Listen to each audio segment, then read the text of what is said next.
ప్రియులారా, మరి గత కాలంలో మనం రక్షణ సువార్త 2 భాగాలు అన్నటువంటి విషయంలో, అందులో మొదటిది దేవుని రాజ్యము, 2 యేసుక్రీస్తు నామమని. దేవుని రాజ్యంలో ప్రధానమైనటువంటి వ్యక్తి దేవుడు. ఆయన యొక్క ఉనికికి సంబంధించినటువంటి అనేకమైన శ్రేష్టమైన సంగతులు నేర్చుకుంటూ వస్తూ ఉన్నాం. గత కాలంలో మనం మరి దేవుడిని గురించినటువంటి తిరుగులేని రుజువులు, ఒకటి పరిశుద్ధ గ్రంథం, 2 యేసుక్రీస్తు ప్రభుల వారని. యేసుక్రీస్తు ప్రభుల వారు తన బోధల ద్వారాను, అలాగే తన జీవితం ద్వారాను దేవుని యొక్క ఉనికిని, ఆయన యొక్క స్వరూప స్వభావాలను అద్వితీయంగా ఆవిష్కరించారు అన్నటువంటి విషయాన్ని నేర్చుకోవటం జరిగింది. మరి ఈ సమయంలో ఆయన గురించినటువంటి 2 ప్రధానమైన లక్షణాలు, దేవుడు అనగానే 2 ప్రధానమైన గుణగణాలు ఆయనలో కనపడాలి. అవి ఎందుకు మనం తెలుసుకోవాలి, అవి తెలుసుకుంటే మనకు వచ్చేటటువంటి లాభం ఏంటి అనేటటువంటి విషయం కూడా మనం ప్రధానంగా మనకు అర్థం కావాలి.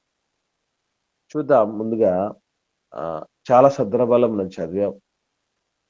క్రొత్త నిబంధనలో పౌలు గారు రోమీలకు రాస్తూ మొదటి అధ్యాయము 19-20 వచనాలను మనం జాగ్రత్తగా పరిశీలన చేస్తే, రోమీలకు రాసిన పత్రిక అపోస్తలుడైన పౌలు గారు మొదటి అధ్యాయము 19-20 వచనాల్లో ఏమన్నా ఒకసారి చదవండి. ఎందుకనగా దేవుని గూర్చి తెలియ సత్యమైనదేదో అది వారి మధ్య విషదమై ఉన్నది. దేవుడు అది వారికి విషదపరచెను. ఆయన అదృశ్య లక్షణములు అనగా ఆయన నిత్య శక్తియు దైవత్వమును జగత్తుత్పత్తి మొదలుకొని సృష్టింపబడిన వస్తువులను ఆలోచించుట వలన తేటపడుచున్నవి గనక వారు నిరుత్తరులై ఉన్నారు. వెరీ గుడ్ అక్క. ఇక్కడ గమనించండి పిల్లరా, మనకు దేవుని గురించి తెలియసఖ్యమైనదేదో అంటే, మనకి ఏదైతే తెలియాలో, ఎంతైతే తెలియాలో అది అంతా తెలిసిందట, విషదపరిచేసారట, వెల్లడి చేయడం జరిగిందట, తెలియజేయటం జరిగిందట. ఎవరు తెలియజేశారు అంటే దేవుడే తెలియజేశాడట. నిజంగా ఒక విచిత్రమైనటువంటి పరిస్థితి ఇది. ఎందుకంటే కొన్ని సందర్భాల్లో తప్పదు, మన గురించి మనం చెప్పుకోవాలి. దట్టు ఎవరితోనంటే మన పిల్లలకి. ఐఎమ్ సో అండ్ సో, నేను ఫలానా, నా పరిస్థితి ఇది, నా నేపథ్యం ఇది అని మన పిల్లలతో మనమే చెప్పుకుంటూ ఉంటాం, చూసారు అప్పుడప్పుడు. అట్లాగా దేవుడి గురించి ఏవైతే తెలియాలో మన పిల్లలకి, మనకి, అది దేవుడే చెప్పేశాడట. ఏం చెప్పాడు, ఎలా చెప్పగలిగాడు అంటే, ఏ లక్షణాలు దేవుడి గురించి ఉన్నాయంటే 2 ప్రధానమైనటువంటి లక్షణాలు చెప్తున్నాడు. అది మొట్టమొదటిది ఏంటండి, చెప్పడం జరిగింది అమ్మా. దేవుడి లక్షణం అదృశ్య లక్షణాలు అని. అంటే దేవుడు కనబడడు, కానీ కనబడకపోయినంత మాత్రం చేత ఆయన్ని కనుగొనటం అనేది జరగదని కాదు. కనిపించని వాటి విషయంలో మనం ఈ కనిపించట్లేదు కనుక వాటి గురించి మనకి ఏం తెలియదాయే అని వదిలేయలేదు. కనిపించకపోయినా వాటితో చాలా ఉపయోగాలు ఉన్నాయనో, చాలా ప్రయోజనాలు ఉన్నాయనో, వాటి గురించినటువంటి అనేకమైన విశేషాలు తెలుసుకుంటున్నాం. కనిపించినటువంటి ప్రకృతిలో చాలా ఉన్నాయి. వాటిలో ఇంతకుముందు వరకు ఒకప్పుడు సైన్స్ ఏం చెప్తూ ఉండేదంటే, మనస్సు అనే దాన్ని నమ్మేది కాదు. మనస్సు అనేటటువంటి దాన్ని నమ్మేది కాదు. ఎందుకంటే సైన్స్కి కనబడాలి, కళ్ళకు కనబడాలి, అది వాళ్ళు టచ్ చేయగలగాలి. శాస్త్రం అనగానే కంటికి కనబడగలగాలి, అది వాళ్ళు ఫీల్ అవ్వగలగాలి. ఇలా కంటికి కనబడటం కానీ టచ్ చేయటానికి కుదరటం కానీ లేనటువంటి దాన్ని సైన్స్ నమ్మలేదు. మరి అటువంటి దాని విషయంలో కూడా ఈ మధ్యకాలంలో మీకు తెలుసో తెలియదు, మానసిక వైద్యులు వచ్చారు. తెలుసా మీకు? ఎవరైనా చూసారు కదా, సైకియాట్రిస్టులు అంటారు కదా, మానసిక వైద్యులు. ఎలా మరి మానసిక వైద్యులు? అది సైన్స్ అది. అలాగే చదువుకున్నటువంటి చదువుల్లో మీకు తెలుసో తెలీదో, సైకాలజీ అనేటటువంటిది ఒక సబ్జెక్టే ఉంది. డిగ్రీలో సైకాలజీ సబ్జెక్ట్ తీసుకోవచ్చు, స్పెషలైజేషన్ 3 సంవత్సరాల కోర్సు చదువుకోవచ్చు. అలాగే టీచర్ ట్రైనింగ్ చేసేటప్పుడు మేము ఎలిమెంటరీ స్కూల్లో టీచర్లుగా పనిచేయటానికి కానీ, లేదా హై స్కూల్లో టీచర్లుగా పనిచేయటానికి కానీ డిఎడ్ బిఎడ్ చేయాలి. అది తెలియని వాళ్ళు దాన్ని బిఎడ్ అనకుండా బిఈడి అంటూ ఉంటారు. బిఈడి అనకూడదు, దాన్ని బిఎడ్ అనాలి. ఓకే, ఆ బిఎడ్ కానీ డిఎడ్ కానీ ఎవరైతే చేస్తున్నారో వాళ్ళకు కంపల్సరీగా ఒక సబ్జెక్ట్, దాని పేరే ఎడ్యుకేషనల్ సైకాలజీ అంటున్నారు. విద్యా మనోవిజ్ఞాన శాస్త్రం అని. అంటే వన్స్ మేము చూడనిదే నమ్మము అన్నటువంటి దానిని చూడనంత మాత్రం చేత, కనిపించనంత మాత్రం చేత, మనం టచ్ చేయలేనంత మాత్రం చేత లేవని చెప్పటానికి లేదు. ఫర్ ఎగ్జాంపుల్ అని మన మధ్యకు ఒక మనోవిజ్ఞాన శాస్త్రం అనే దాన్ని తీసుకొచ్చి, అలాగే మానసిక రోగాలు కూడా ఉన్నాయి, వాటికి వైద్యం కూడా మనం చేయొచ్చు అని చెప్పేసి సైకియాట్రిస్టులు అనేటటువంటి వారిని కూడా రంగప్రవేశం చేయించింది సైన్స్. సో దీన్ని బట్టి మనకి ఏం అర్థం చేసుకోవాలి అంటే, కనిపించని మనసు ఉంది, దాన్ని అధ్యయనం చేసుకోవడానికి ఒక పెద్ద సైన్సే ఉంది, శాస్త్రమే ఉంది, దానికోసం వైద్యం కూడా ఉంది, రోగము మనసు ఉంది, మనసును అధ్యయనం చేసే శాస్త్రం ఉంది, మనసుకు సంబంధించిన రోగం ఉంది, దానికి సంబంధించిన వైద్యం కూడా ఉంది అని కనుక్కోవటం జరిగింది. అంటే డెవలప్ అవుతుంది, ప్రపంచం డెవలప్ అవుతుంది. ఈ ప్రపంచం అంతా పురోగతి చెందటానికి మునిపే దాదాపు 2000 సంవత్సరాలకు ముందు దేవుడు ఏం చెప్పాడంటే, ఆయన కనిపించండి, కానీ కనిపించపోయినంత మాత్రం చేత లేడని కొట్టేయటానికి లేదు, ఆయన అదృశ్య లక్షణాలని దృశ్యమైనటువంటి వాటితో కనుక్కోవచ్చు అని 2 లక్షణాలు చెప్పాడు. అందులో మొట్టమొదటిది ఏంటి?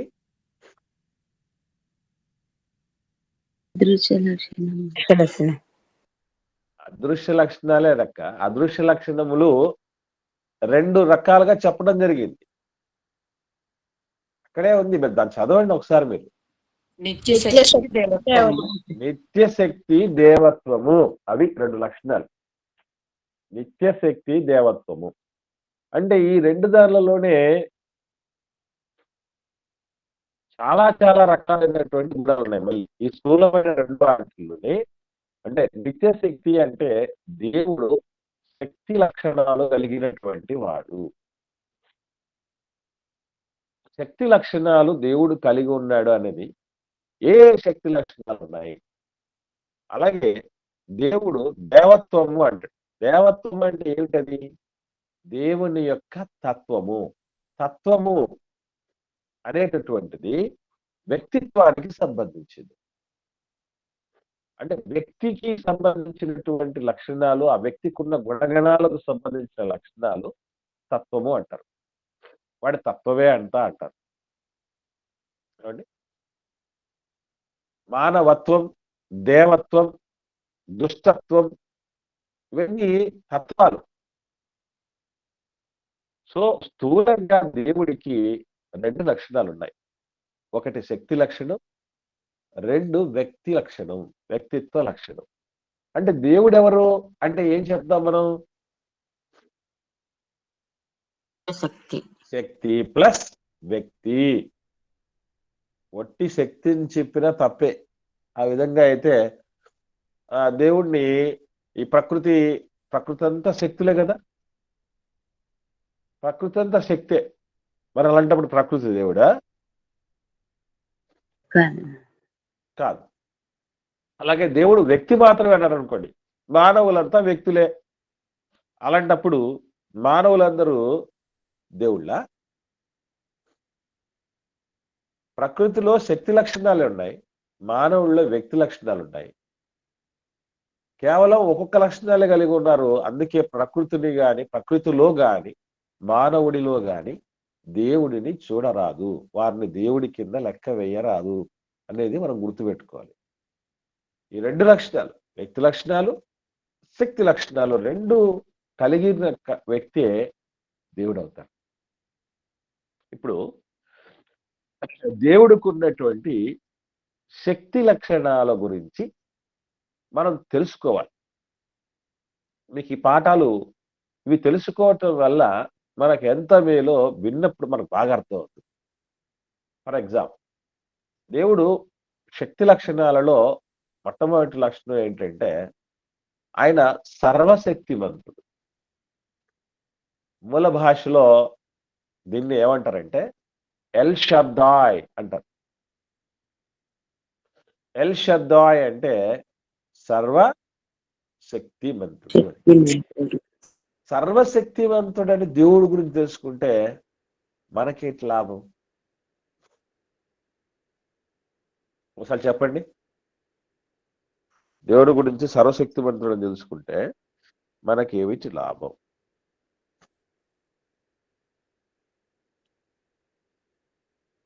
ఎవరన్నా మాట్లాడండి. ఆశ్రయించే వరకు ఏదైనా చేయగలరని ఒక నమ్మకం. వెరీ గుడ్ అమ్మా, వెరీ గుడ్. ఇక్కడ పరిశుద్ధ గ్రంథంలో దేవుడు అబ్రహాం గారితో మాట్లాడుతూ ఓ మాట చెప్తున్నాడు, చూద్దాం. ఆదికాండము 17వ అధ్యాయము ప్రారంభం వచనం చదవండి.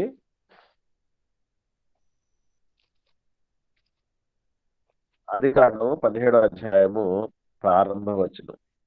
అబ్రహాము 99 ఏండ్ల గలవాడైనప్పుడు యెహోవా అతనికి ప్రత్యక్షమై, నేను సర్వశక్తి గల దేవుడను, నా సన్నిధిలో నడుచుచు నిందారహితుడవై ఉండుము, నాకును చాలక్క, నేను సర్వశక్తి గల దేవుడను అని చెప్పి ఇంకొక విషయం చెప్తున్నాడు దేవుడు అబ్రహాం గారికి. సర్వశక్తి గల దేవుడు అని నీకు నాకు తెలిస్తే మనం ఏది మనస్కరించాలంట అని చెప్తున్నాడు కిందలో. నేను సర్వశక్తి గల దేవుడు అయితే ఏంటి అంటే ఆయన అంటున్నాడు, ఆయన సర్వశక్తి గల దేవుడు కనుక నా సన్నిధిలో ఎలా ఉండమన్నాడు? నిందారహితుడవై ఉండుము. ఏమంటే నిందారహితుడుగా లేకపోతే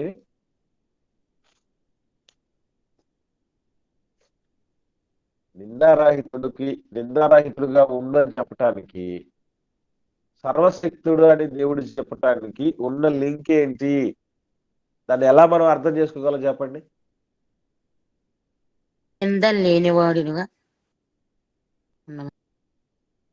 ఓకేమ్మా. ఇంకా అంటే ఇప్పుడు మీరు బాగా అర్థం చేసుకోండి, దేవుడి గురించి మనకు ఎంత కాలంగా తెలుసు? ఆ దేవుడి గురించి ఎంత కాలంగా తెలిసినా ఆయన శక్తిగా వ్యక్తిగా ఉన్నాడని కొంచెం తెలిసిన, ఆ శక్తి లక్షణాల్లో ఒక్కొక్క దాని గురించి తెలుసుకుంటే, వ్యక్తిత్వ లక్షణాల్లో ఒక్కొక్క దాని గురించి తెలుసుకుంటే మనకేంటి? నేను సర్వశక్తి గల దేవుడు అని చెప్పాడు. సర్వశక్తి గల దేవుడు అని చెప్పి వెంటనే నా సన్నిధిలో నిందారహితుడై ఉండు అనే మాట చెప్పాడు. దానికి దీనికి సంబంధం ఏంటి? ఇది మనకు అర్థమైతే అంతా చాలా పర్ఫెక్ట్ గా ఉంటుంది. ఇంకా చెప్పండి, అసలు ఆయన సర్వశక్తి గల దేవుడు అని చెప్పుకోవడానికి, నా సన్నిధిలో నిందారహితుడిగా ఉందని చెప్పడానికి ఏమిటి సంబంధం? ఎవరికి ఐడియా లేదండి? ఆయన గొప్ప దేవుడు కాబట్టి ఆయన దగ్గర నిందారహితంగా అంటే గొప్ప లక్షణాలన్నీ వీళ్ళు కలిగి ఉంటారని దేవుడు చెప్పే ఉద్దేశం అనుకుంటున్నాను. ఇంకా ఇంకా నేను మాట్లాడండి. పరిశుద్ధిని గనుక మీరు పరిశుద్ధులై ఉండమని చెప్పారు కదండి. ఆ విధంగా ఉండదు. ఇది ఒకటమ్మా, ఇక్కడ గమనించండి. ఈ పరిశుద్ధుడు అనేటటువంటి లక్షణం అది వ్యక్తి లక్షణమా, శక్తి లక్షణమా? లక్షణం అండి. వ్యక్తిత్వం కదా అది. పరిశుద్ధత అనేది వ్యక్తిత్వానికి సంబంధించి, తత్వానికి సంబంధించి. మనం ఎక్కడ మాట్లాడుతున్నాం? శక్తి లక్షణాలు మాట్లాడుతున్నాం. శక్తి లక్షణాల్లో సర్వశక్తిమంతుడైన దాని మీద మాట్లాడుతున్నాం. దాని మీద స్టాండ్ అవుతాం. ఫస్ట్ పాయింట్ దాని మీద నిలబడ్డాం. ఓకే, ఇంతకు మించి ఎవరికి ఏం ఆలోచన లేకపోతే నేను ప్రొసీడ్ అవుతాను. ఇక్కడ గుర్తుపెట్టుకోవాల్సిన విషయం, నేను సర్వశక్తిమంతుడును, సర్వశక్తి గల దేవుడని చెప్పిన దానికి వెంటనే నా సన్నిధిలో నిందారహితుడిగా ఉండు అని చెప్పడానికి ఏమిటి లింకు అనే ఆలోచన చేస్తే గుర్తుపెట్టుకోండి ఒకటే, అదేంటంటే నువ్వు తేడా చేస్తే, నువ్వు నిందలతో పోతే, నేరాలు చేసుకుంటూ పోతే, తప్పిదాలు చేసుకుంటూ పోతే, నిన్ను శిక్షించటానికి సర్వశక్తిమంతుడంటూ ఒకడున్నాడు, మరవద్దు.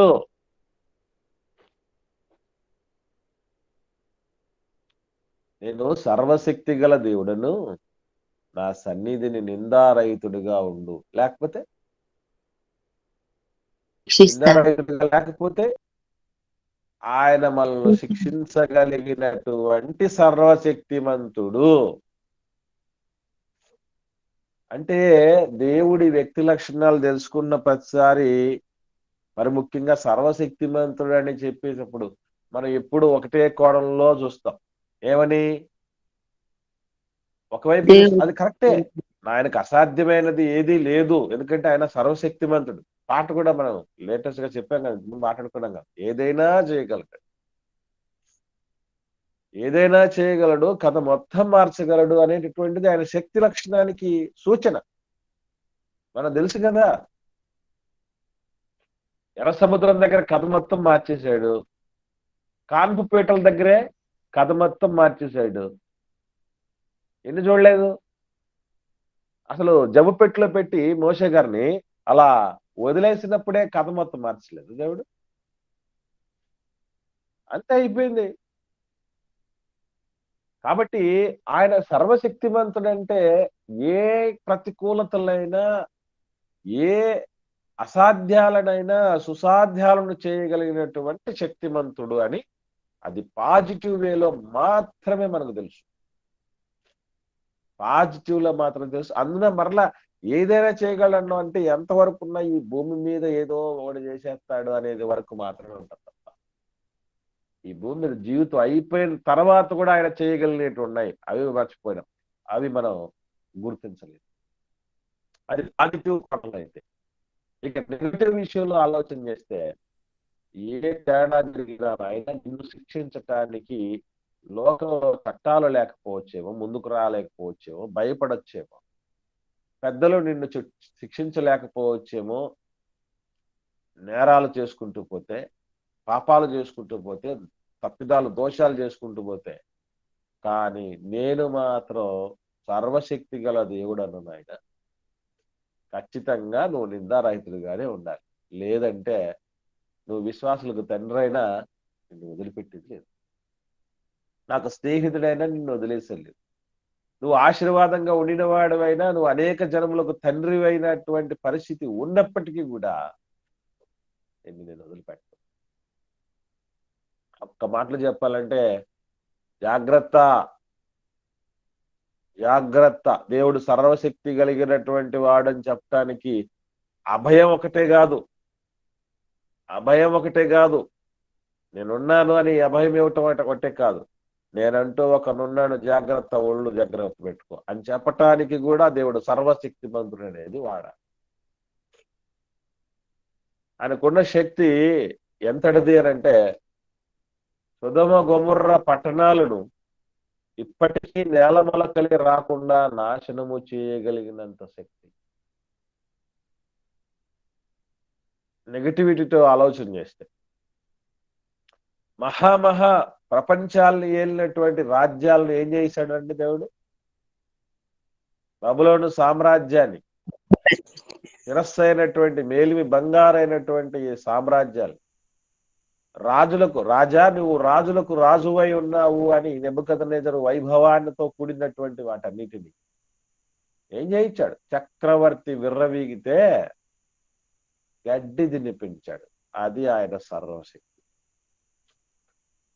ఎన్నెన్నో రాజ్యాలను, రవి అస్తమించిన బ్రిటిష్ సామ్రాజ్యం అన్న దానిని కూడా తీసేయటం జరిగింది దేవుడు.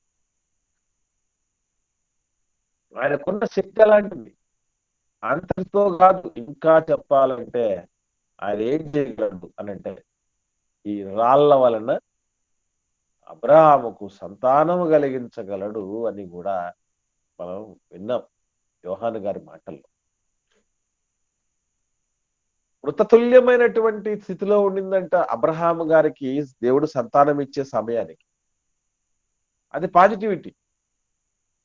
పాజిటివ్ కోణంలో ఆలోచన చేస్తే మృతతుల్యమైనటువంటి పరిస్థితుల్లో ఉన్న వాళ్ళ దేహాలు, అటువంటి దేహాలలో కూడా ఏం చేయించాడు? నవ్వు పుట్టించాడట. ఇస్సాకు అంటే అర్థం ఏంటండి? ఏమండి? ఇస్సాకు అంటే అర్థం ఏంటి? ఫలించడి కొమ్మ. నవ్వు అది యోసేపు అమ్మా, యోసేపు నవ్వు. యోసేపు నవ్వు. ఇస్సాక్ అంటే నవ్వు. అసలు అలాంటి వాళ్లకు 90 ఏళ్ళ ఆవిడికి 100 ఏళ్ళ ఆయనకి మృతతుల్యమైనటువంటి పరిస్థితి. క్లారిటీగా శారమ్మకు ఏం జరిగిందని రాయబడింది ఇస్సాక్ గారు కలకు మునిపే. స్త్రీ ధర్మం నిలిచిపోయిందట. అంటే ప్రకృతి ధర్మాలను సైతం మార్చగలిగినటువంటి శక్తివంతుడైన స్త్రీ ధర్మం పెట్టిన ఆయన దాన్ని మార్చగలడు. అగ్ని ఏం చేస్తుందండి? అగ్ని ఏం చేస్తుంది? కాల్చేస్తుంది. అగ్ని లక్షణము కాల్చేది. కానీ దేవుడి శక్తి ఎంటర్ అయితే కాల్చే అగ్ని కనీసం బట్టలు కాల్చలేదు, వెంట్రుక వాసిలో కూడా ఒక్క వెంట్రుక కూడా కాలలేదు. షద్రక్ మేషక్ అబేద్నెగోలది. ఏమిటది? దేవుని సర్వశక్తి.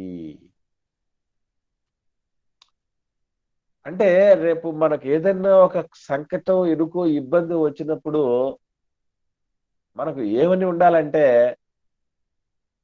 నా తండ్రి అనుకుంటే, నా దేవుడు అనుకుంటే చిట్టుకేస్తారు చూసారా? చిట్టుకేసినంత పని.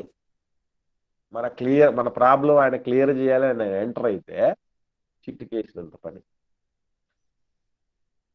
దాదాపు 20 లక్షల మంది గడగడ ఉరుకుతూ ఉన్నారా ఎర్ర సముద్రం ముందు? దేవుడు ఎంటర్ అయ్యాడు. ఏమైంది? వారు వన్ సైడ్ అయింది.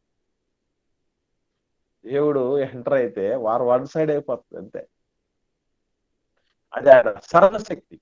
అంతేకాదు, ఈ భూమి మీద ఉండినప్పుడు మాత్రమే కాదు, భూమిని విడిచిపెట్టిన తర్వాత కూడా మన ఆత్మల గతి ఆయన స్వాధీనంలో ఉండడం జరుగుతుంది. మర్చిపోకండి. ధనవంతుడు లాజరు మనకు తెలుసు. అసలు అక్కడ కూడా దేవుని సర్వశక్తి బయటపడుతుంది. ఈ కోణంలో మనం ఎప్పుడూ ఆలోచన చేయలేదు. ధనవంతుడు లాజరు సందర్భంలో కూడా దేవుడి సర్వశక్తి ఎట్లా బయటపడుతుంది చెప్పండి?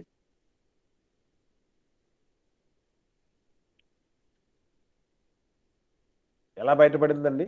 ధనవంతుడు లాజరు సందర్భంలో దేవుడి సర్వశక్తికి ధనవంతుడు లాజరు సందర్భానికి ఏమన్నా సంబంధం ఉందా? లాజర్ను పరలోకానికి తీసుకోవడంలో సర్వశక్తి మంతుడు. Very good. ఇంకా క్లారిటీగా చెప్పాలండి, ఇద్దరిది ఉంది. ఇద్దరి మీద ఉంది ఆయన సర్వశక్తి. లాజరు గారి మీద ఉంది, ధనవంతుడి మీద ఉంది. అది ఎలా ఉంది? ధనవంతునికి కూడా శిక్షించే సర్వశక్తి గల దేవుడు అని. వెరీ గుడ్ అక్క. ఇక్కడ ఇంకో చిన్న విషయం, శిక్షించడానికి ముందు అలాగే నెమ్మదినివ్వటానికి ముందు, చనిపోయిన తర్వాత దేవుని స్వాధీనంలోనికి వెళ్ళిపోతాము. ఫస్ట్ ఆఫ్ ఆల్ అది. అంటే మన్నైనండి వెనుకొట్టు వలనే మంటికి చేరును. ఆత్మ తాను దయచేసిన దేవుని దేవుని వద్దకు చేరునంటే ఏంటి అర్థం? ఆయన పరలోకానికి స్వాధీనంలో వెళ్ళిపోయారని పరలోకానికి వెళ్ళిపోయారని కాదు. ఆయన స్వాధీనంలోనికి వెళతారని. ఇది తెలియక చాలా మంది ఏమంటారటండి, కొంతమంది నేను ఇప్పుడు వైజాగ్ లో మీటింగ్స్ లో ఉన్నాను, మీకు తెలుసు కదా. ఆ ఇక్కడ నిన్నటి దినాన ఒక ఇంట్రెస్టింగ్ విషయం విన్నాను. చాలా ఆశ్చర్యం అనిపించింది. దైవ సేవకుడే, క్రిస్టియన్ బోధకుడే ఏం చెప్తున్నాడట అంటే, ఆదరణ కూడిక అయ్యేంత వరకు, ఒక మనిషి చనిపోయిన తర్వాత ఆదరణ కూడిక కంప్లీట్ అయ్యేంత వరకు అక్కడక్కడే ఆయన ఆత్మ తిరుగుతూ ఉంటది. ఎవరో అన్ని జనులు, నిరీక్షణ లేని వాళ్ళు ఆ, ఆ, మాట్లాడుతున్నారు అనంటే, ఏమోలే వాళ్ళకి తెలియని వాళ్ళు, అమాయకులు అని మనం కొట్టిపడేయడానికి. దైవజనుడు ఏంటండి, మీరు ఎప్పుడన్నా విన్నారా ఈ మాట? చాలా మంది ఇలాగ చెప్తారండి. అసలు అట్లనే ఉంటుంది అందరూ ఇదే కానీ. అమ్మా, మీ దగ్గర కూడా అలాగే చెప్తున్నారా? చెప్తారండి. చూడండి, నేను షాక్ గురయ్యాను. ఫస్ట్ టైం విన్నా నేను ఆ మాట. ఒరే, దైవజనులు ఏంటి ఆదరణ కూడిక అయిపోయేంత వరకు అక్కడక్కడ తిరుగుతున్నాడు అంటే, వాడికి ఏం అర్థమైంది బైబిల్ గురించి, దేవుడి గురించి, మనిషి గురించి? ధనవంతుడు చనిపోయి పాతి పెట్టబడెను అప్పుడు, అంటే పాతి పెట్టబడే సమయానికే ఆదరణ కూడిక ఏం జరగలేదు కదా. అతను కూడా ఇజ్రాయేలీనండి, అతను ఇస్రాయేల్ కాదా? ధనవంతులు ఎవరు అనుకుంటున్నారు? మోషే ప్రవక్తలు జీవించిన కాలంలో జీవించినటువంటి వ్యక్తి అండి. వాళ్ళ దగ్గర ఉన్నారట వాళ్ళు. ఇస్రాయేలీలే. లాజరు ఇస్రాయేలీడే, ధనవంతుడు ఇస్రాయేలీడే. వాళ్ళు ఏమి ఇస్రాయేలీయేతరులు కాదు. కానీ చనిపోయిన వెంటనే వాళ్ళు, ఇటు లాజరు గారు చనిపోయిన వెంటనే ఒక ప్లేస్కి వెళ్ళిపోతున్నట్టు, ధనవంతుడు చనిపోయిన వెంటనే మరో ప్లేస్కి వెళ్ళిపోతున్నట్టు ఉంది కానీ, ఇక్కడెక్కడ తచ్చాడతారని ఎక్కడుంది బైబిల్లో? దేవుడు అంత సులభంగా వదిలిపెట్టడు. స్వాధీనం, తుది శ్వాస విడిచిన మరుక్షణం దైవ స్వాధీనంలోనికి ఈ యొక్క ఆత్మలు వెళ్ళిపోతాయి. మరి వెళ్ళిపోయిన తర్వాత ఏం చేయగలడు దేవుడు అని అంటే ఆత్మలను కంట్రోల్ చేయగలిగిన శక్తి అయింది. అర్థమవుతుందండి? ఆత్మలను సైతం కంట్రోల్ చేయగలిగిన శక్తి. ఇంకా చెప్పాలంటే యేసు ప్రభువు వారు ఒక మాట చెప్తాడు, ఈ దేవుడు సర్వశక్తిమంతుడని తెలిసిన తర్వాత మనకి ఏం కలగాలి తెలుసండి? భయం కలగాలి. దేవుడు అంటే భయం రావాలి. ఎందుకు అంటే అభయం మాత్రమే కాదు, దేవుడు సర్వశక్తిమంతుడు, నాకు ఏమైనా చేసేస్తాడు, నాకు ప్రతికూలతలు అనుకూలంగా మార్చేస్తాడని తెలుసు అని మాత్రమే కాదు, దానికంటే ప్రాముఖ్యంగా జాగ్రత్తగా ఉండాలి ఆయన సన్నిధిలో, నిందారహితంగా ఉండాలి ఆయన సన్నిధిలో. లేదంటే ఆయన వదిలిపెట్టడు. ఇది నేను చెప్తున్న మాట కాదు, యేసుప్రభుల వారు మాట్లాడుతూ మత్తయి సువార్త 10వ అధ్యాయము 28వ వచనాన్ని చూద్దాం.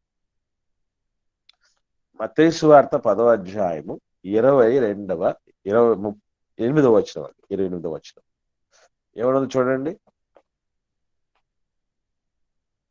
మరియు ఆత్మను చంపనేరక దేహమునే చంపువానికి భయపడకుడి గాని ఆత్మను దేహమును కూడా నరకములో నశింపజేయగల వానికి మిక్కిలి భయపడుడి.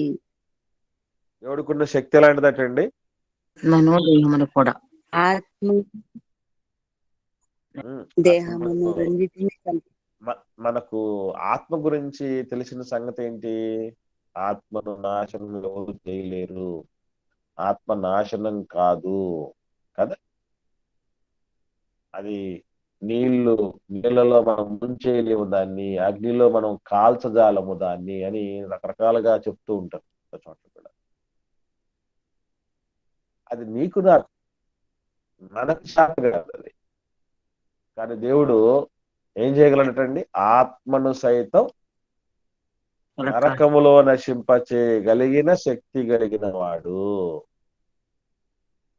ఆ భయం ఉండాలి.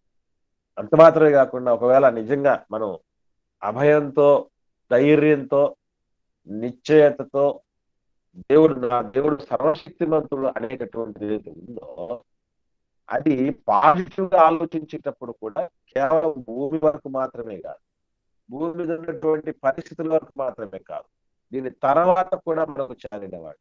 ఎలా చాలినవాడు అంటే చూద్దాం ఒకసారి. ఫిలిప్పీయులకు రాసిన పత్రిక 3వ అధ్యాయము 21వ వచనం. నేను ఈ మాటని చాలా సార్లు ఒక సందర్భంలో వాడుతూ ఉంటాను, మీరు గమనించుంటే. ఎక్కడో ఎవరన్నా గమనించిన వాళ్ళు చెప్పండి.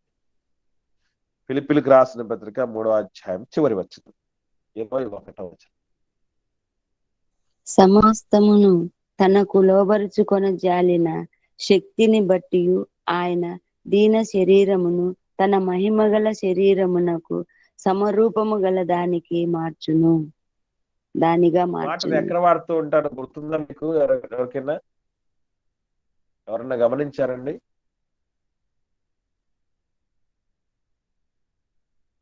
ఓకే, మీరు ఎవరు పెద్దగా గమనించట్లేరు. నేను ఇప్పుడు మనం సమాధి చేస్తున్నప్పుడు, మనిషి చనిపోయిన తర్వాత, విశ్వాస చనిపోయిన తర్వాత సమాధి చేసేటప్పుడు మొదటిగా మట్టి ఎవరు వేస్తారు? పాస్టర్ గారు వేస్తారు. దైవజనుడు వేస్తాడు కదా. మొదటిగా ఆయన వేసిన తర్వాత మిగతా వాళ్ళు వేస్తారు కదా. ఇప్పుడు మీరు గమనించండి, అలా మట్టేసేటప్పుడు ఈ మాట వాడతాను నేను, ఈ మాట పలికి వేస్తాను. సమస్తమును తనకు లోపరచుకున్న జాలిన శక్తిని బట్టి ఆయన మన దీన శరీరమును తన మహిమగల శరీరమునకు సమరూపము గల దానిగా మార్చును. అంటే ఆయన శక్తి ఎంత గొప్పది, ఎంత గొప్పదండి. మన దేహం ఎలాంటిది? దీన శరీరం. దీన శరీరం అంటే ఏంటి? రోజు ఎంతటి కండలు తిరిగినటువంటి వీరులైనా సరే, ఏమంటారు, ఏదో రాళ్లు తిన్నా అరగాయించుకునే వాళ్ళు, ఇనుప కండలు ఉక్కు నరాలు కలిగిన వాళ్ళు సరే రాత్రి అయితే నిద్రపోవాల్సిందే. ఆకలి అవుతుంది, తినాల్సిందే కదా. ఎక్కువసేపు మనం ఆకలికి తట్టుకోలేం, నిద్రకు తట్టుకోలేం. ఒకే పనిని చెయ్యలేము, కంటిన్యూస్ గా చేయలేము. గ్యాప్ కావాలి, రెస్ట్ కావాలి మనకి. ఎందుకంటే ఇది దీన శరీరం. దీన శరీరం ఒక గంటన్నర మహా అంటే 2 గంటలు ఆన్లైన్ ఉండమంటే ఉండగలం. పగలంతా ఉండు రోజు అంటే అది చెప్పేవాడికి సాధ్యం అవుద్దా? వినేవాళ్ళకి సాధ్యం అవుద్దా? ఎందుకు అవ్వదు అంటే అది దీన శరీరం. తొందరగా ఏమైపోతుంది?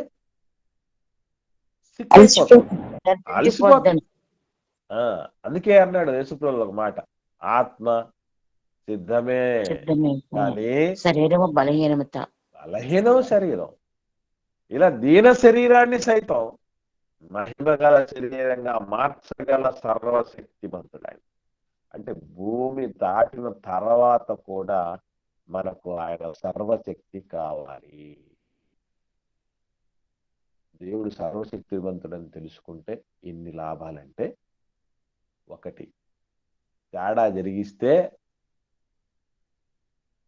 కుప్పిగంతులేస్తే, వెర్రి చేష్టలు చేస్తే శిక్షించటానికి దేవుడంటూ ఒక ఆయన ఉన్నాడు, ఆయన సర్వశక్తిమంతుడు, మనం ఎవరైనా కావచ్చు అన్న భయం ఉండాలి.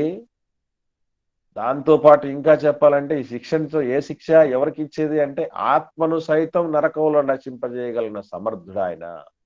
అందుకే భూమి మీద బతికినప్పుడు మనం ఎట్లా ఉండాలట? అబ్రహాం గారితో చెప్తూ ఏమన్నాడు, మర్చిపోయారా? సన్నిధిలో నిందారహితులుగా ఉండు. ఎందుకనంటే ఆయన నేను సర్వశక్తిమంతుడు.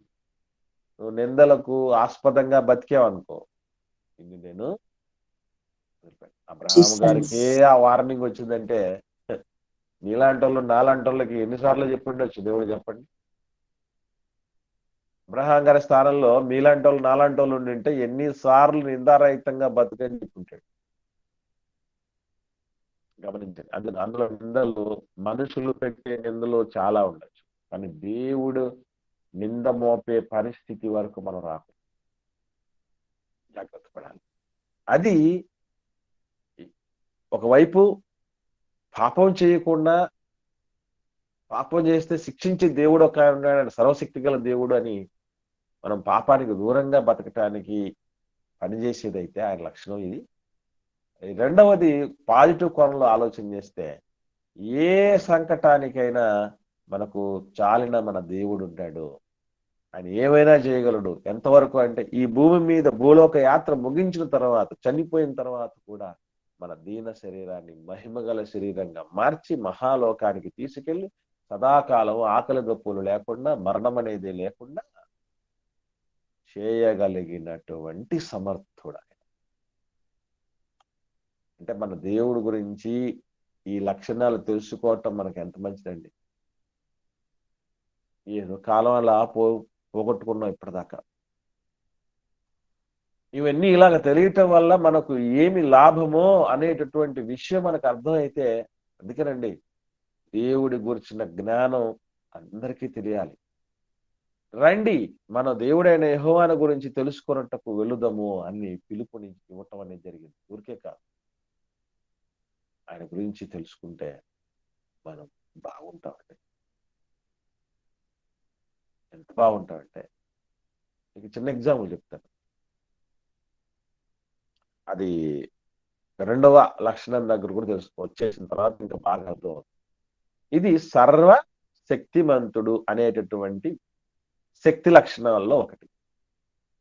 మరొక దేవుడి శక్తి లక్షణం ఏంటంటే సర్వజ్ఞుడు. సర్వజ్ఞుడు అంటే ఏంటి అర్థం? మరొక ఐడియా ఉందండి? సర్వజ్ఞుడు అంటే అర్థం ఏంటి? సర్వజ్ఞుడు అంటే అర్థం ఏంటండి? ఎవరికైనా తెలుసున్న వాళ్ళు చెప్పండి. సర్వమును ఎరిగిన వాడిని సర్వజ్ఞుడు. వెరీ గుడ్ అక్క. అన్నీ తెలిసిన వాడు, అన్నీ తెలిసిన వాడు అని అర్థం సర్వజ్ఞుడు అంటే. ఇప్పుడు అన్నీ తెలిసిన వాడు అంటే దేవుడు గురించి తెలుసుకుంటే మనకేంటి అంటే, మనకు ఆ ముందు ఇవన్నీ అప్లై చేసుకోవాలి. అవునండి, అన్ని తెలుసు ఆయనకు. అయితే అయితే ఇది మనకు మన మన మన లాభ నష్టాలతో సంబంధం ఏముంది చెప్పండి. సర్వజ్ఞుడు, అన్ని తెలిసిన వాడు, అవును అవ్వచ్చు, దేవుడు కాబట్టి సర్వజ్ఞుడు. అయితే నాకేంటి అనుకున్నారు? మనకు రాబోయే విపత్తును గురించి కూడా ఆయన తెలియపరిచే దేవుడు. ఏమక్క చెప్పండి, మళ్ళీ ఒకసారి చెప్పండి. రాబోయే విపత్తును మనకు తెలియజేసి వాటి నుంచి ఎలా మనం తప్పించుకోవాలో చెప్పగల ఇది కూడా సమాజం. Very good, very good, very good అక్క. ఇది పాజిటివ్ పాజిటివ్ పాజిటివ్ గా చెప్పారు. ఓకే, మంచి చెప్పారు, మంచి విషయం చెప్పారు. దేవుడికి సర్వజ్ఞుడు అన్ని తెలిసినోడు కాబట్టి ఆయన భవిష్యత్తులో నాయనా నువ్వు తప్పు చేస్తే నరకం ఉంటుందిరా అన్నాడు. అన్ని ఆయన తెలిసినాను కదా, తెలిసిన తండ్రిని నమ్మాలి. లేదు నాయన నువ్వు మంచిగా బతితే నేను నీకు పరలోకం ఇస్తానన్నాడు. ఆయన చేసిన వాడు, తెలిసిన వాడు కనుక ఆయన మాటను మనం నమ్మచ్చు. ఇంకా భూమి మీద ఉండగా మనం దేవుడు ఆ సర్వజ్ఞుడు అన్ని తెలిసిన వాడని తెలుసుకోవటం వల్ల మనకు లాభం ఏంటి? పాజిటివే చెప్పారు, నెగిటివే చెప్పండి. ఇంకొక కోణం మరొక వైపు చూడగలిగితే అది మనం ముందు అది ఫస్ట్ తెలియాలి. ఫస్ట్ మనము ఏమి చేస్తామో అది ముందే ఆయన ఎరిగి ఉంటాడు అని తెలుసుకొని మన నడవడిని మార్చుకొని బతకాలి. ఓకే అక్క, ఇంకా కొంచెం క్లారిటీగా మనం ఆలోచిస్తే ఇక్కడ గుర్తుపెట్టుకోవాల్సిన విషయం ఏంటంటే, దేవుడు అన్నీ తెలిసినోడు కనుక మనం నేను చేసే పాపం, నేను చేసే తప్పిదం ఎవ్వడు చూడట్లేదులే అని, మనిషి ఉన్నాడా లేదా అని చూస్తాం మనం. ముందు పాపం చేయటానికి ముందు మనిషి ఏం చేస్తాడండి? ఎవరైనా చూస్తారా అని పక్కవాడు అటువైపు ఇటువైపు అన్ని వైపులా చూసి ఎవరు చూడట్లేదని చెప్పేసి మనం పాపం చేసేస్తాం. ఒక వ్యభిచారం చేసేవాడైనా సరే, ఒక పాడు చేసేవాడు, అమ్మాయిని పాడు చేసేవాడైనా సరే, దొంగతనం చేసేవాడైనా సరే, దోచుకునేవాడైనా సరే, చంపేవాళ్ళైనా సరే, ఇదంతా దేవుడంటూ ఒక ఆయన ఉన్నాడు, ఆయన కళ్ళు గప్పలేము. అనేటటువంటి విషయం తెలియక పాపం చేస్తున్నారు. మర్చిపోకండి. యోసేపు గారు, నేను చాలా సార్లు మీతో చెప్పాను, మళ్ళీ ఒకసారి చెప్తున్నాను, గుర్తుపెట్టుకో. బేసికల్లీ ఒక మనిషి పాపం చేయకుండా ఉండాలంటే చాలా మంది ఏం చెప్తారంటే, వాళ్ళు సహవాసంలో ఉండాలంటారు. వాళ్ళ అమ్మ నాన్నల మధ్య ఉండాలంటారు. బైబిల్ బాగా చదువుకోవాలంటారు. అలాగే పరిచయం కోసం బాగా తిరగాలంటారు. ప్రార్థన బాగా చేసుకోవాలంటారు. ఇవేనా, ఇంకేమైనా చెప్తారా? ఓ మనిషి పాపం చేయకుండా ఉండాలంటే ఇవేనంటే మనం ఎప్పటికైనా మనం సూచించేది గాని, మనం అనుకునేది కూడా ఇవే కదా! ఇవి కాకుండా వేరే ఏమన్నా ఉన్నాయా చెప్పండి? దేవుని యందు భయము ఉంటే చేయలేము పాపం. ఇంకొంచెం ముందుకు వెళ్ళాలక్క. దేవుడు చూస్తున్నాడు అన్న ఒక ఇది ఉంటే వెరీ గుడ్. చే- ఇక్కడ మీరు వెరీ గుడ్ అక్క. ఇక్కడ మీరు మనం గమనించాల్సిన విషయం ఏంటంటే, యోసేపు గారి దగ్గరికి వద్దాం. అంటే అబ్రహాం, ఇస్సాకు, యాకోబుల తర్వాత వారసుడిగా ఉన్నటువంటి యోసేపు గారు, పాత నిబంధనలో ఉన్నటువంటి యోసేపు గారి దగ్గరికి వస్తే, ఆయన అన్నటువంటి మాట, పోతీఫరు భార్య విషయంలో ఏమన్నాడు? ఆయన అన్న మాట ఇల్లంతటిలో ఏంటండి? నాకు అధికారం ఇచ్చినాడు కానీ నీ మీద అధికారం ఇవ్వలేదు. అది కాదక్క. దేవుని ఎదుట మీద ఎంత దుష్కారం. ఆ? ఇంతటి చెప్పండి, ఘోరాన్ని ఒకసారి చూద్దాం. పాపం ఎలా ఒడగొట్టుకుంటాను. ఏమా, ఒకసారి చూద్దాం. 39వ అధ్యాయం ఆదికాండం 9వ వచనం. ఈ ఆదికాండం ఈ 39వ అధ్యాయం మనుషులు 9వ వచనం. ఈ మనుషులు నా ఇంటి నీడను వచ్చి ఉన్నారు గనుక కాదక్క, 39వ అధ్యాయం ఆదికాండము 9వ వచనము. నీవు అతని భార్యవైనందున నిన్ను తప్ప మరి దేనిని నాకు అప్పగింపక ఉండలేదు. కాబట్టి నేనెట్లు ఇంత ఘోరమైన దుష్కార్యము చేసి చేసి దేవునికి విరోధముగా పాపము కట్టుకొందును. పట్టుకుంటునని తన దేవునికి యజమానుని విరోధముగా పాపము భార్యతో కట్టుకొందును. నేను ఇక్కడ మీరు గమనించండి. అతని యోసేపు గారు భార్య అయినందున నిన్ను తప్ప మరి దేనిని నాకు అప్పగింప ఉండలేదు. కాబట్టి నేనిట్లు ఇంత ఘోరమైన దుష్కార్యము చేసి దేవునికి విరోధముగా పాపం చేసినది అన్నారు. వెరీ గుడ్ అమ్మా. ఒకసారి వినండి అమ్మా, మీట్లు పెట్టుకుని వినండి. అచ్చయ్యమ్మ గారు గమనించండి పిల్లరా. ఇక్కడ యోసేపు గారి దగ్గర అమ్మా నాన్నలు ఉన్నారా? పెద్దలు ఉన్నారు ఎవరన్నా? పెద్దలు లేరు. అమ్మా నాన్న లేరు. పెద్దలు లేరు. అమ్మా నాన్నలు ఎవరు లేరు. సహవాసం ఉందా? సహవాసం ఉందా? సహవాసం లేదు. బైబిల్ చదవటానికి బైబిలే ఇంకా రాలేదు. బైబిల్ లేదు, సహవాసం లేదు, ప్రార్థనా జీవితం లేదు, పెద్దోళ్ళు లేరు. ఎవరు లేకున్నా ఒక్కటి ఉంది ఆయనకి. ఏమిటది? నా దేవుడు ఒక ఆయన ఉన్నాడు, ఆయన చూస్తున్నాడు, ఆయన సర్వజ్ఞుడు, దేవుని ఆయనకంతా భయం తెలుసు. ఉందండి. ఆయనకంతా తెలుసు. చిన్నతనం నుంచి దేవుని భయం ఉందండి యేసుకి. అదేనమ్మా, అదే ఎందుకుంది అది మనకు తెలియాలి. దేవుడి భయం ఉంది, ఓకే అమ్మా. ఏ లక్షణాన్ని బట్టి ఉంది? ఆయన సర్వజ్ఞుడు. మా అమ్మ చూడలేకపోవచ్చు, దూరంగా ఉంది. లేకపోతే మా నాన్న దూరంగా ఉన్నాడు, మా పెద్దోళ్ళు చూడలేకపోవచ్చు, మిగతా వాళ్ళు పోతీఫరు చూడలేకపోవచ్చు నేను చేసే ఈ పాపం.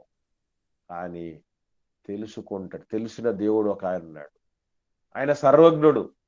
ఆయనకు తెలియకుండా ఉండే ప్రసక్తే లేదు అన్న భయం. దేవుడి భయం అంటే ఏ భయం అది మనకు తెలియాలి. దేవుడి భయం అనండి అంటే అది జనరలైజ్ గా వాడతాం మనం. ఏ భయం ఉంది అంటే ఆయన ఎరుక కాకుండా మనం ఏమీ చెయ్యలేము. ఆయన సర్వజ్ఞుడు అని ఆయన అప్పుడే గుర్తించాడు గనుకనే మహనీయుడైపోయాడు. ఈ ప్రపంచానికే దిక్కైపోయాడు. లోకరక్షకుడి రాకకు మార్గం సుగమం చేశాడు. తన జన్మ ధన్యం చేసుకున్నాడు. దేవుడి గురించి మనం తెలుసుకోవటం వల్ల ఎంత జయ జీవితం ఉంటుందో, ముఖ్యంగా ఆయన సర్వజ్ఞుడు, అన్ని తెలిసిన వాడని తెలుసుకోవటం వల్ల. ఎందుకనంటే ఆయన ఎక్కడెక్కడ ఉంటాడు, ఆయన తెలిసినవాడు ఎందుకు అవ్వాడంటే, ఒక మాట అంటాడు ఇర్మియా గ్రంథం 23వ అధ్యాయం 24వ వచనంలో. ఒకసారి చూద్దాం. ఇర్మియా గ్రంథము 23వ అధ్యాయం 24వ వచనంలో ఒక మాట అంటాడు.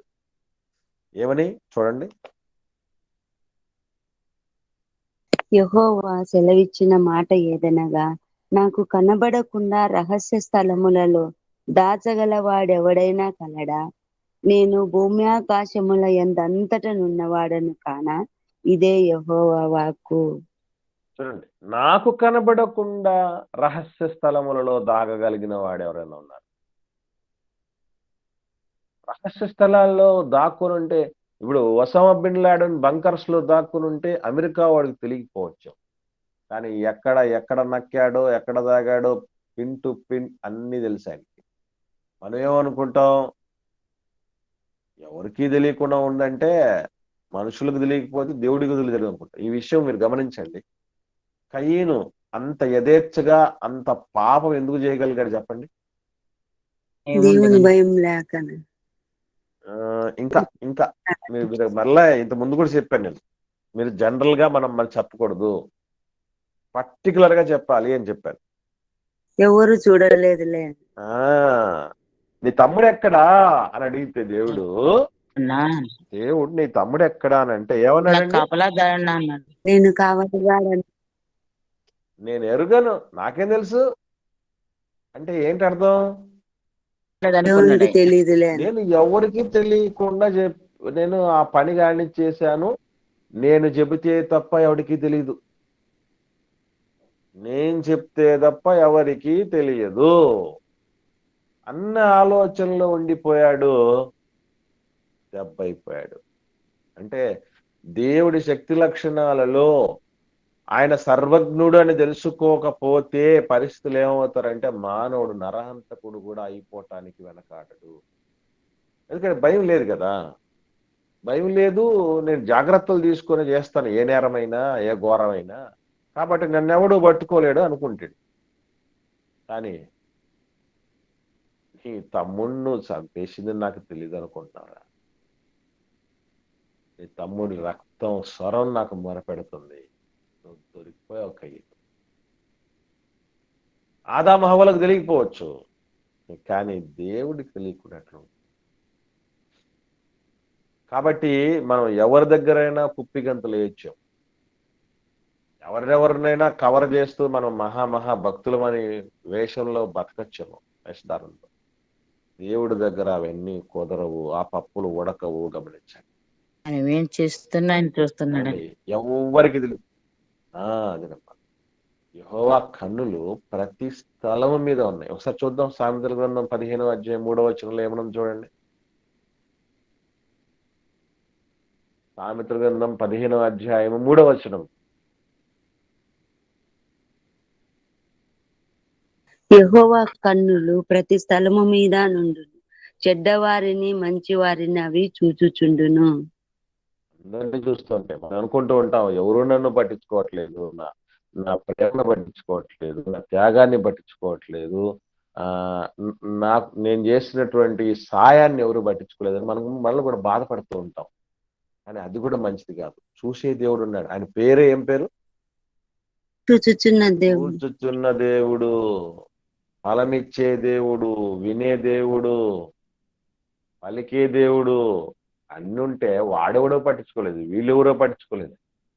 ఎందుకు బాధ? అది అన్నీ తెలిసినోడు, మన గురించి తెలిసినవాడు, మనం ఏం చేస్తున్నామో తెలిసిన దేవుడు ఉన్నాడు కదా. ఫలమిచ్చే దేవుడే పట్టించుకుంటే ఉన్నప్పుడు ఇక మిగతా వాళ్ళు ఎవడన్నా పట్టించుకుంటే ఏం, పట్టించుకోకపోతే దాంట్లో కుంగిపోతూ ఉంటారు. ఎందుకంటే మన దేవుడి గుణగణాలు తెలియక. ఒకవైపు ఇకపోతే నెగిటివ్ విషయంలో ఆలోచన చేద్దాం. మరొక విషయం, దావీదు గారు ఉన్నారు, తన సైన్యంలో పనిచేస్తున్నటువంటి ఊరియా భార్యను తెచ్చుకొని అనుభవించాడు, పాడు చేసి అనుభవించేశాడు. ఇది ఎలా చేశాడని రాయబడిందండి బైబిల్లో తెలుసా?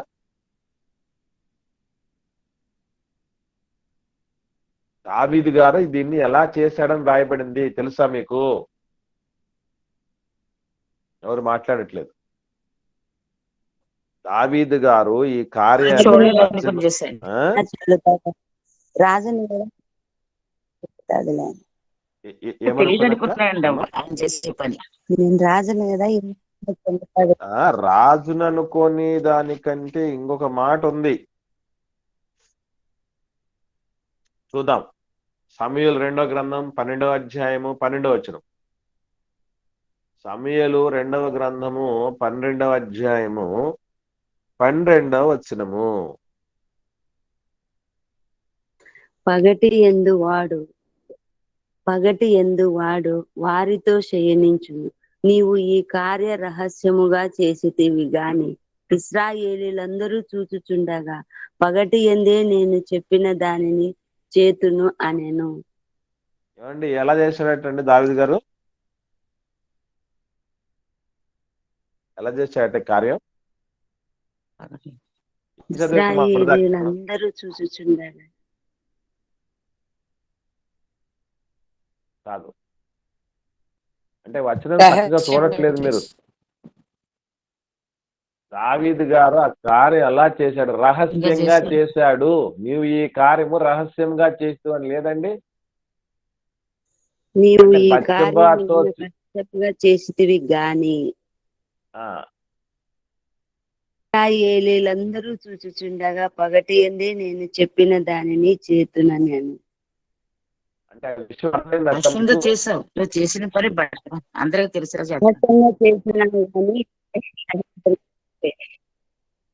ఏంటమ్మా?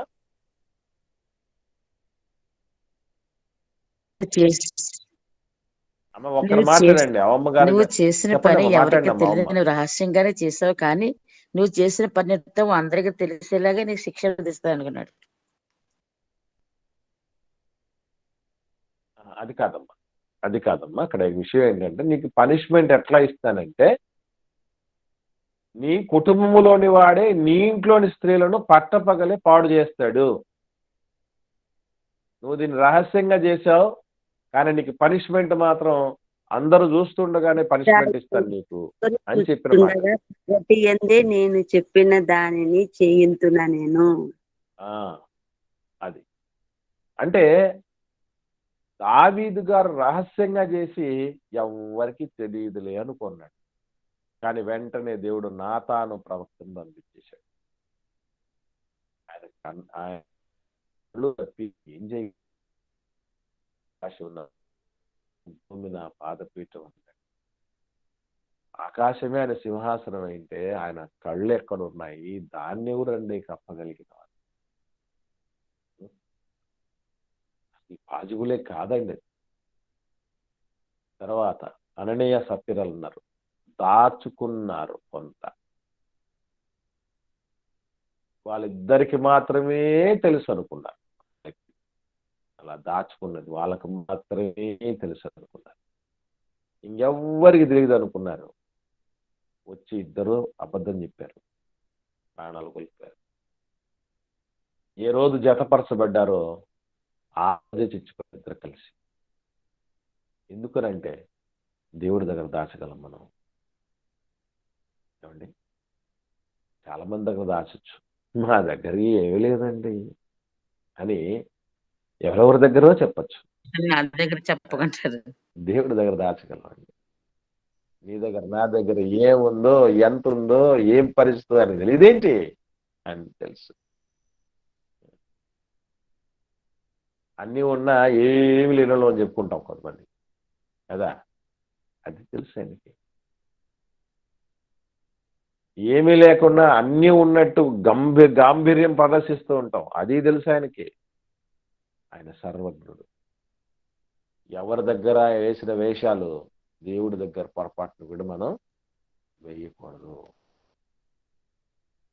అంటే రెండు విధాలుగా, ఒకవైపు నేనేంటో నా దేవుడికి తెలుసు, ఎవడికి తెలిసిందా తెలియకపోయినా పర్లేదు, నాకు ఫలమిచ్చే దేవుడికి ఆయన అంతా చూస్తున్నాడు, ఆయన ఫలమిస్తాడు అని పాజిటివ్గా దాని విషయం నేను సర్వజ్ఞుడని ఆలోచన చేయాలి. నెగిటివ్గా ఎవ్వరూ చూడడం లేదు నేను చేసే ఏ పాపమైనా సరే అని విర్రవీగితే, సర్వజ్ఞుడు అన్నీ తెలిసిన దేవుడు ఉన్నాడు, ఆయన కళ్ళు కప్పి మనం ఎక్కడికి వెళ్ళలేము. ఆ క్రీస్తు న్యాయపీఠం ముందు నిలబడక మానము. తప్పదు. గూఢమైన ప్రతి అంశం. మనకు ఒక మాట ఉంది బైబిల్లో, ప్రసంగి గ్రంథం చివరి అధ్యాయం చివరి వచనం చూడండి ఒకసారి. ఆ మాట చూసి ముగించుకుందాం మనం. ప్రసంగి గ్రంథం 12వ అధ్యాయము 12వ వచనం అనుకుంటా, చివరి వచనం ఏమని చూడండి. నా కుమారుడా, తోపదేశము వినుము, పుస్తకములు అధికముగా రచింపబడు. చివరి అధ్యాయం చివరి అధ్యాయం చివరి అధ్యాయం 14 వచ్చినమా 14 చివరి వచనం అన్నాను కదక్క. గూఢమైన ప్రతి 14 ఆయన ప్రతి క్రియను అది మంచిదే గాని చెడ్డదే గాని తీర్పులోనికి తెచ్చును. ఏ అంశాన్ని తీసుకొస్తాడు తీర్పులోకి చెప్పండి. మంచిదే అని తెస్తాడంటే దానికంటే ముందు ప్రతి క్రియను ఇంకా గూఢమైన ప్రతి అంశము. గూఢమైంది అంటే రహస్యంగా చేసిన ఏ కార్యం, అది ఎంత రహస్యంగా చేసినా మనకు తెలియకుండా, మనిషికి తెలియకుండా చేయొచ్చేమో, దేవుడికి తెలియకుండా చేయడం అంటూ జరగదు. సొదొమ గొమొర్రాలు సుభిక్షంగా బతుకుతున్నాయి, బిందాస్గా బతుకుతున్నాయి, యథేచ్ఛగా బతుకుతున్నాయి. కానీ దేవుడు పయనించాడు, చూశాడు, శిక్షించేశాడు. దేవుడు చెప్తాడండి, చుట్టుపక్కల ఏ దేశం ఏం చేయలేకపోవచ్చు, ఏ ప్రజలు ఏం చేయలేకపోవచ్చు, అక్కడే ఉన్నటువంటి లోతు గారు ఏం చేయలేకపోయారు వాళ్ళని. కానీ దేవుడు ఏదైనా చేయగలడు, అన్ని తెలుసు ఆయన. కాబట్టి దేవునికి వేరుగా ఏదేదో చేసేస్తాం అన్నటువంటి పిచ్చి ఆలోచనలు మనం ఏది చేయకూడదు. మనం ఎన్ని దాచుకోవాలని చూసినా అన్నీ ఆయనకు తెలుసు. మనం వేసే వేషాలన్నీ ఆయనకు తెలుసు. జాగ్రత్త పడాలి మనం. ప్లస్ దీన్ని పాజిటివ్గా మనం ఆలోచన చేస్తే, మనం చేస్తున్నటువంటి నీతి కార్యాలు ఏవైతే ఉన్నాయో, ఏవైతే దేవుడి మహిమార్థమైన కార్యాలు, ఏదో భక్తి కార్యాలు ఉన్నాయో, అవి కూడా దేవుడు చూస్తూ ఉంటాడు. కొర్నేలి చేసిన దాన్ని ఏమన్నాడు? నీ ప్రార్థనలు, నీ ధర్మ కార్యాలు నాకు వినపడ్డాయ్యా, నాకు తెలుసా, నాకు తెలుసు, నేను సర్వజ్ఞుడి, నాకు తెలుసు ఆయన. కాబట్టి దేవుడి గురించి తెలుసుకున్నటువంటి ఈ లక్షణాల్లో శక్తి లక్షణాలు 2 లక్షణాలు చూసాం. మొట్టమొదటిది ఏం తెలుసుకున్నాం చెప్పండి ఈరోజు? దేవుడు సర్వశక్తిమంతుడు. మర్చిపోకండి, దేవుడు సర్వశక్తిమంతుడు మొదటిది. రెండోది ఏం తెలుసుకున్నాం చెప్పండి? దేవుడు సర్వజ్ఞుడు, అన్నీ తెలిసినవాడు అని అర్థం. ఎప్పటికప్పుడు మర్చిపోకూడదు. మనం నిజంగా సజీవంగా కాపాడుకుంటూ వాటిని ఉండాలి, లేదంటే ప్రయోజనం లేదు.